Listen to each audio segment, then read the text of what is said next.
자, 오늘 아침 주요 뉴스 키워드와 함께 좀 더 자세히 분석해 보겠습니다. 오늘도 역시 김대호 박사 나오셨습니다. 박사님 어서 오십시오. 네, 반갑습니다. 네, 자, 첫 번째 키워드부터 확인하시죠.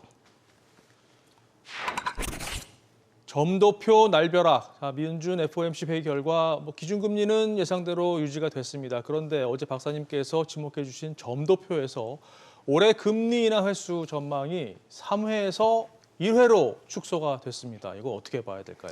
예, 점도표라는 게 시청자 여러분도 대부분 잘 아시겠지만은 연준 위원들, 그러니까 금리를 직접 결정하고 거기에 의결권을 행사하는 분들을 포함해서 최고위 관계자 18분이 앞으로 금리가 어떻게 될 것이다라는 것을 솔직담백하게 점으로 찍는 그래프입니다.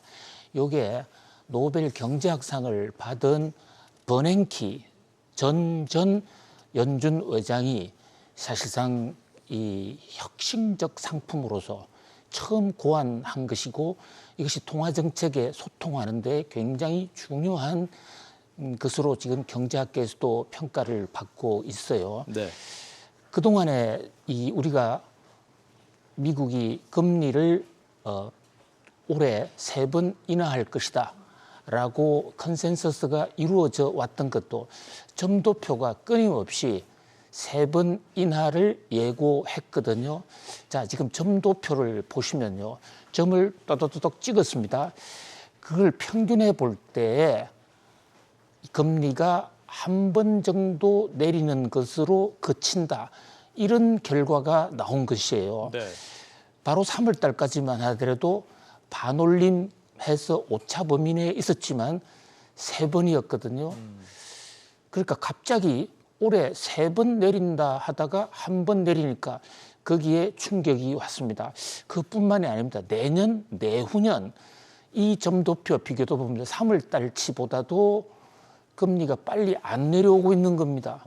그러니까 내년, 내후년 금리 인하도 생각만큼 속도가 나지 않을 것 같아, 이런 예상이 나왔거든요. 네. 자, 이 점도표가 공개된 시간이 우리 시각으로 새벽 3시입니다. 그 당시에 달러 환율 같은 것을 보면요, 달러 환율은 우리 시간으로 그 전날, 그러니까 어제 밤 9시 반에 발표된 CPI 물가지수, 네. 요게 예상보다도 물가가 덜 오른 것으로 나타났거든요. 네. 그래서 뉴욕 증시도 환호했고, 또 달러 가치가 상당히 떨어졌습니다. 달러 가치 떨어지는 것은 지금 우리나라 물가 안정, 특히 우리나라 원화 가치 안정에 상당히 지금 도움이 되는 상황이거든요. 네. CPI 물가는 월스트리트 예상치가 3.4였지만 실제 나온 것은 3.3이었고, 특히 주목할 것은 지금 자막에 막 지나갔습니다만 전월 대비가 0이었다는 것. 네. 이게 굉장히 중요한 의미가 있습니다. 전월 대비 상승률이 0이었다. 그러니까 4월 달에 비해서 5월 달에 물가 하나도 오르지 않았다는 거예요. 네. 물론 그 전체적으로는 3.3, 헤드라인 3.3, 근원 3.3으로 해서 아직 물가 목표치에 비해 볼 때는 2% 볼까서 여전히 높죠. 수준이긴 해요. 그러나 이 또한 2021년 4월 이후에는 최저였다. 그래서 물가는 조금씩 잡혀가고 있다. 이래서 뉴욕 증시의 각종 지표들이 굉장히 환호했는데 점도표가 나오니까 물가가 잡혀가기 있는데 빨리는 안 잡혀가는구나 해서 점도표에 나타난 연준 위원들의 복심, 연준 간부들은 올해 금리 인하를 한 번으로 줄이려는 모양이다. 이게 좀 충격을 주면서 네. 달러 환율 떨어졌던 거, 국채 금리가 떨어졌던 거, 이것이 다시 좀 반등하는 그런 모습을 보였습니다. 뉴욕 증시에도 좀 탄력을 잃었죠. 네. 그 중에서 이제 제롬 파월 연준 의장의 발언에 주목을 했습니다. 이 제롬 파월 연준 의장의 발언도 그동안 우리가 모닝벨에서 예상했던 것과 벗어나는 대목은 거의 없었다고 볼 수가 있습니다. 네. 그런데 한 가지 주목할 대목은 한 기자가 물었습니다. 자, 지금 점도표 세 분에서 한 분으로 떨어졌는데 이게 CPI 물가 보고 찍은 겁니까? 안 보고 찍은 겁니까?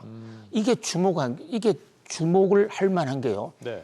CPI 물가가 밤사이에 좀 떨어지는 모습을 보였잖아요. 그렇죠. 물가가 떨어지는 것을 보고도 금리 인하를 한 번으로 줄였느냐?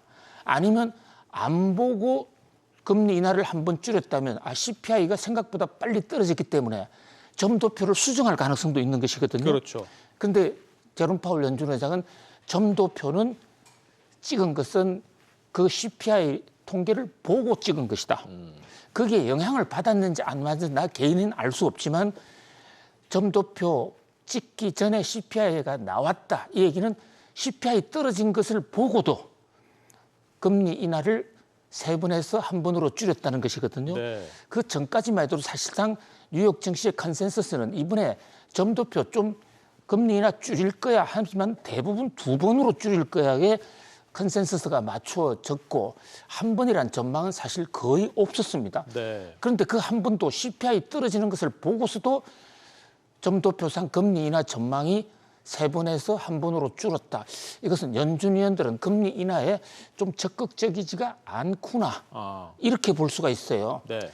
물론 또 파월은 뭐 점도표는 언제든지 바뀔 수가 있는 것이고 또 보수적으로 본 것이 아니겠느냐 뭐 이런 발언을 했습니다만 어쨌든 이 밤사이에 있었던 이 운명의 밤 CPI로부터 시작된 정책 성명서 발표 또 금리 동결 제롬 파월 연준 의장의 기자회견 점도표 발표 경제 프로젝션 모든 여러 가지 일련의 행동 중에서 주목을 끌었던 그 통화 정책과 관련된 행동 중에서 가장 주목할 만한 것은 점도표상에 네.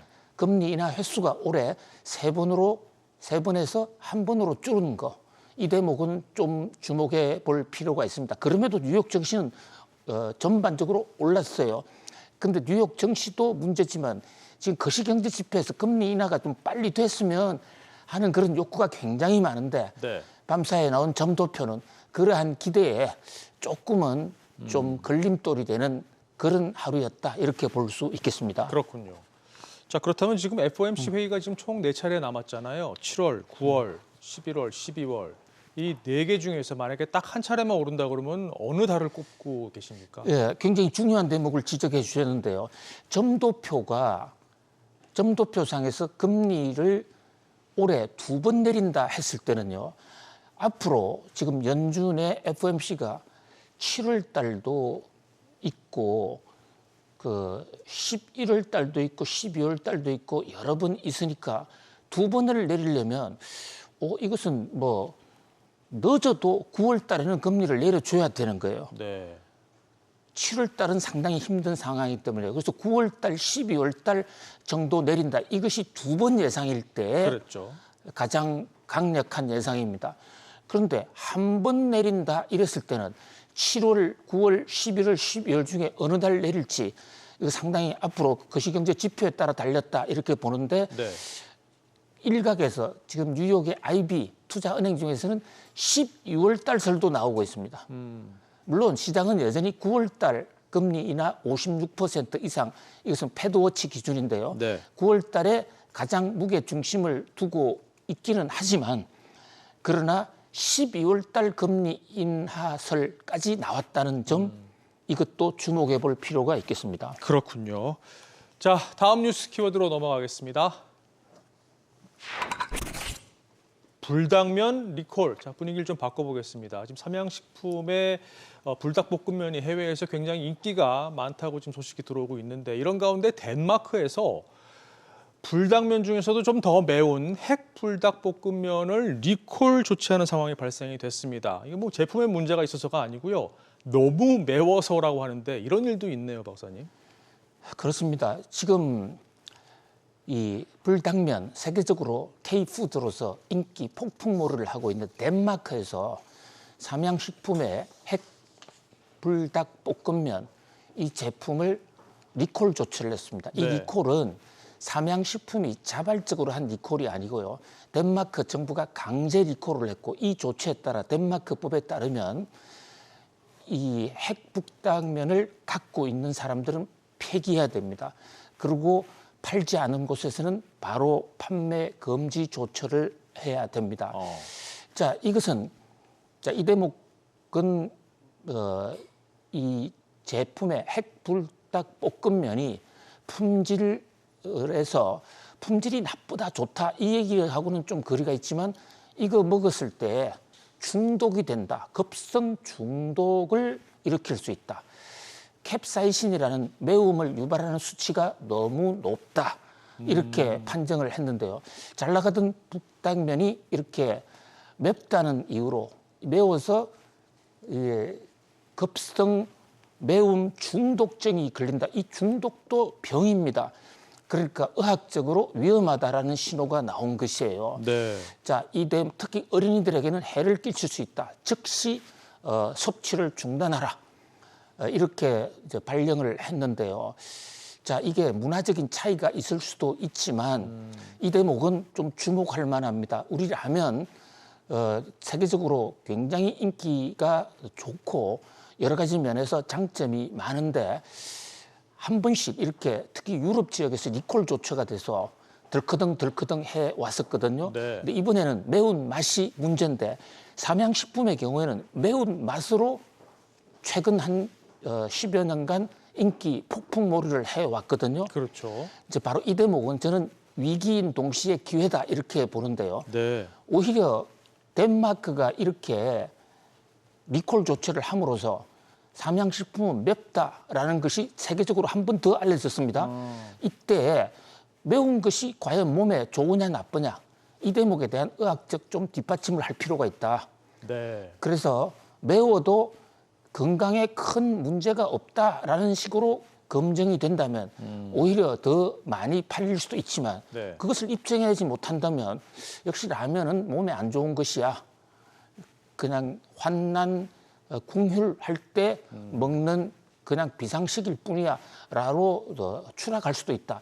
이 대목에서 삼양식품 김정수 대표의 선택, 이 대처가 굉장히 네. 중요할 것으로 보여집니다. 네. 근데 저는 뭐 사실 리콜됐다고 하니까 먹어보지는 않았는데 얼마나 매운지 먹어보고 싶기는 합니다. 그래서 그런 효과도 좀 있을 것 같아요. 자, 다음 뉴스 키워드 보시죠. 임종용 아전 인수. 자, 얼마 전 우리은행에서 100억 원대 횡령 사고가 또 발생했다는 소식 저희가 전해드렸는데요. 이에 대해서 우리은행 측은 내부 모니터링 시스템이 잘 작동해서 이걸 잡아낼 수 있었다. 이렇게 평가를 내렸습니다. 이거는 어떻게 봐야 되는 겁니까, 박사님? 예, 미국의 강도 사건, 권총 총기 사건 이런 게 많이 발생하지 않습니까? 네. 그런데 그런 총기 사건이 발생할 때 만약에 경찰이 그런 총기 사건이 많이 나지만 미국 경찰이 워낙 현명하기 때문에 조기에 발견해서 범인 많이 잡았어.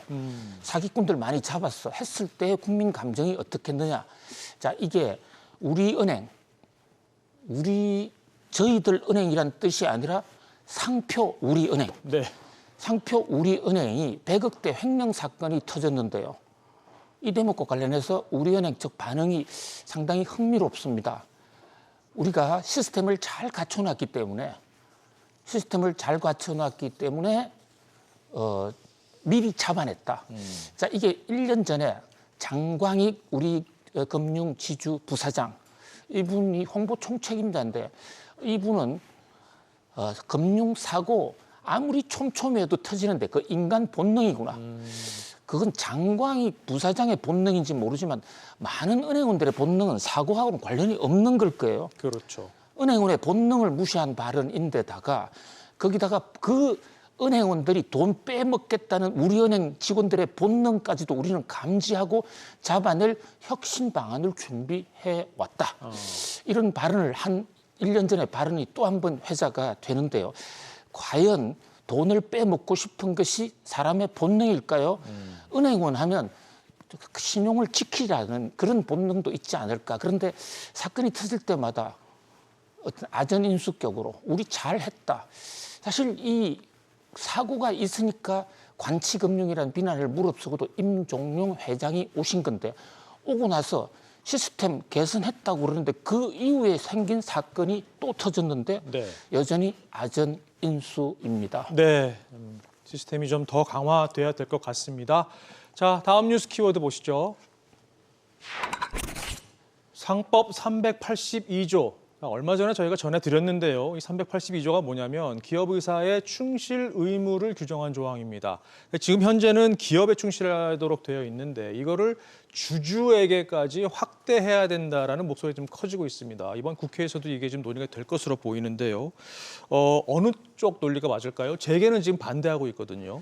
예, 상법 382조 정확한 워딩은 기업이 아니라 현재로서는 의사의 충실 의무는 회사에 충실해야 된다 이렇게 돼 있어요. 네. 회사가 뭐냐? 이 대목이 상당히 애매합니다. 그 미국 같은 경우는 회사에 당연히 주주를 포함하는데 우리나라는 법원 판례에 따라서 회사를 위해서 직무를 충실해야 된다는 것은 주주하고는 관련 없다. 이런 판례가 있기 때문에 이게 지금 문제가 되는 건데요. 이사는 주식회사는 주인이 주주입니다. 그리고 이사는 주주들이 뽑은 거예요. 그러니까 당연히 주주를 위해서도 해야 되고 회사를 위해서도 해야 되고 그것을 이복형 금융감독원장이 이걸 발동을 한 것은 밸류업, 한국 주식이 제대로 평가 못 받는 것이 주주를 위해서 주주 이사들이 노력을 안 하기 때문이다. 그래서 법을 바꾸겠다 이랬는데 지금 재계에서 말씀하신 대로 반발이 많아요. 네. 한 대표적인 예로 이게 쪼개기와 관련돼서 이런 문제가 있는 것입니다.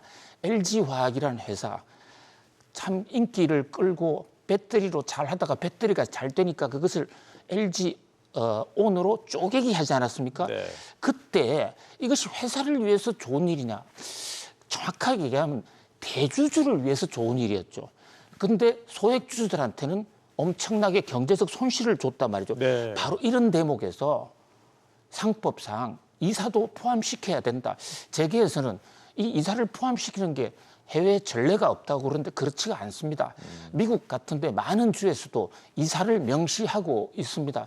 결국 중요한 것은 이사와 회사의 이익이 같이 되도록 지배구조를 바꿔가면 이 상법 382조는 논쟁이 될 거리가 없습니다. 그러네요. 그래서 회사도 잘 되고 이사도 주주도 잘 되는 이런 방향으로 나아가는 것이 시대적인 흐름이고 특히 우리나라 주가를 제대로 평가받기 위한 밸류업의 본질이 아니겠느냐 네. 그런 생각을 해봅니다. 맞습니다. 자, 오늘 마지막 뉴스 키워드 보시겠습니다. 삼겹살 배신. 요즘 삼겹살 가격이 올라도 너무 오르는 것 같습니다. 지금 1인분 가격이 2만 원을 이제 넘어섰다는 소식이 나왔는데요. 보통 밖에 외식할 때 한우 못 먹으면 삼겹살 대신해서 먹는 이런 상황이 발생했었는데 이제 삼겹살 먹는 것도 좀 고민을 해야 되는 상황이 된 것 같습니다. 그렇습니다. 해외 생활을 할 때 가장 놀란 것이 외국에 가면 삼겹살을 잘 살 수가 없어요. 왜냐하면 삼겹살을 먹는 나라가 별로 없습니다. 네. 우리나라의 삼겹살 사랑은 굉장히 세계적으로도 유명한데요. 그러다 보니까 한국에서는 삼겹살의 생산은 제한돼 있는데 전 국민의 애용식이 되다 보니까 가격이 원래 상당히 높습니다. 그런데 이제 그 소비자원의 조사에 따르면 1인분의 가격이 2만 원이 넘었다. 이런 이제 보도까지 나오고 있는 겁니다. 그나마요. 1인분이 지금 중량 200g인데 이것을 200g을 150g으로 어떤 슈링크 하는 사례가 있지만 어쨌든 실제로 가격이 많이 올랐다. 이런 지적인데요. 자, 지금 물가 잡는 것은 우리 경제의 국가적인 과제입니다.